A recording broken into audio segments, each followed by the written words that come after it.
उत्तर प्रदेश के मदरसा एक्ट को लेकर सुप्रीम कोर्ट का बड़ा फैसला आया है। सुप्रीम कोर्ट ने कहा है कि उत्तर प्रदेश मदरसा एक्ट जो है कि बरकरार रहेगा और ये कॉन्स्टिट्यूशनल के खिलाफ नहीं है, मतलब असंवैधानिक नहीं है। ये सुप्रीम कोर्ट का फैसला है। इससे पहले इलाहाबाद हाई कोर्ट ने सुप्रीम कोर्ट के फैसले, जो सुप्रीम कोर्ट का अभी फैसला आया है वो इलाहाबाद हाई कोर्ट के फैसले को पलटा गया है। इलाहाबाद हाई कोर्ट ने कहा था कि यूपी मदरसा जो एक्ट है संविधान के खिलाफ है, कानून के खिलाफ है। इसी को चैलेंज किया गया था सुप्रीम कोर्ट ने और सुप्रीम कोर्ट ने उसी पर फैसला सुनाया है। मैं पूरी बात बता देता हूँ कि जो बेंचेस थी उसमें कौन कौन से जज थे और एग्जैक्टली सुप्रीम कोर्ट ने इसमें क्या कुछ कहा है। इसमें chief justice of India DY Chandrachud है जो 8 नवंबर को रिटायर्ड भी हो रहे हैं, और JB पारदीवाला और जस्टिस मनोज मिश्रा की बेंच है। इलाहाबाद हाई कोर्ट के फैसले को पलटा गया है। अब मदरसा जो बना है उस पर चलते, जो कानून है ये 2004 में बना था, उत्तर प्रदेश मदरसा एक्ट। इसका मूलतः उद्देश्य ये था कि जो स्टूडेंट वहाँ पर जाएंगे उनको शिक्षा देना था। हालांकि इसको चैलेंज किया गया इलाहाबाद हाई कोर्ट में। वो कहा गया कि इसमें ना कुछ चीज़ें असंवैधानिक है, इसमें कुछ बदलाव की ज़रूरत है। इसके बाद इलाहाबाद हाई कोर्ट में इस पर सुनवाई हुई और इलाहाबाद हाई कोर्ट ने इस पर फैसला सुनाया और उत्तर प्रदेश मदरसा एक्ट को असंवैधानिक घोषित कर दिया गया था। इसके बाद इसमें जो दलीलें थी वो भी मैं बता देता हूँ। उत्तर प्रदेश सरकार की ओर से क्या कहा गया था वो मैं बता देता हूँ।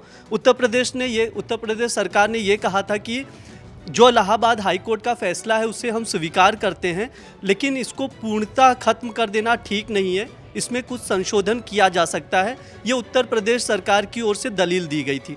हालांकि सुप्रीम कोर्ट ने जो इलाहाबाद हाई कोर्ट का फैसला था असंवैधानिक घोषित करने का, उसे पूर्णतः खारिज कर दिया है और कहा है कि उत्तर प्रदेश का जो मदरसा एक्ट है वो संवैधानिक है, कानून के खिलाफ नहीं है। और जो बेसिक स्ट्रक्चर की बार बार बात होती है कि संविधान के बेसिक स्ट्रक्चर और आर्टिकल 21 का उल्लंघन है, वो भी नहीं है। इलाहाबाद हाई कोर्ट ने अपने फैसले में साफ कहा है।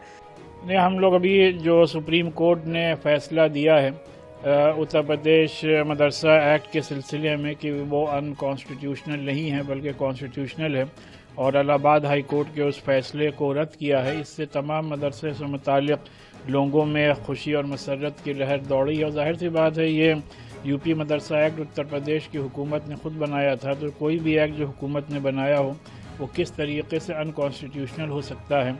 और फिर इस यहाँ यूपी में हज़ारों बच्चे और हज़ारों टीचर्स और स्टाफ इन मदरसों से मुताल्लिक़, और हम लोग बारहा ये बात कह चुके हैं कि हम लोग यहाँ मदरसों में इस्लामिक एजुकेशन के साथ साथ मॉडर्न एजुकेशन की भी तालीम दी जा रही है। बहरहाल ये एक बहुत खुशी और मसरत का मकाम है कि हम लोग अपने पूरी आज़ादी के साथ, पूरी कानूनी आज़ादी के साथ अपने इन मदरसों को रन करते रहेंगे। CGI चंद्रचूड़ ने जो कुछ कहा वो मैं आपको बता देता हूँ। उन्होंने जो टिप्पणी की है, धर्मनिरपेक्षता की बात की है, उसमें कहा है कि जियो और जीने दो। इसके अलावा RTE की बात हुई, राइट टू एजुकेशन, जो 2009 में कानून बना था। इस पर सवाल किया है क्या RTE विशेष रूप से मदरसों पर लागू होता है या नहीं। इसके अलावा ये भी कहा है कि क्या भारत में हम कह सकते हैं कि शिक्षा के अर्थ में धार्मिक शिक्षा शामिल नहीं हो सकती। ये सवाल पूछा है क्योंकि मूलतः धार्मिक देश ही है भारत, ये भी कहा है CGI ने।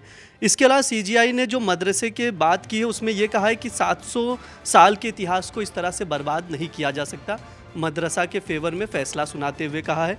बस इसमें एक चीज़ जो महत्वपूर्ण है, उसमें कुछ सर्टिफिकेशन की बात हुई कि 12वीं कक्षा के बाद जो आगे की पढ़ाई होती है उसमें कामिल और फाजिल 2 सर्टिफिकेट रिलीज़ किए जाते हैं। इस पर रोक लगा दी है सुप्रीम कोर्ट ने। ये पूरा जो अभी फैसला आया है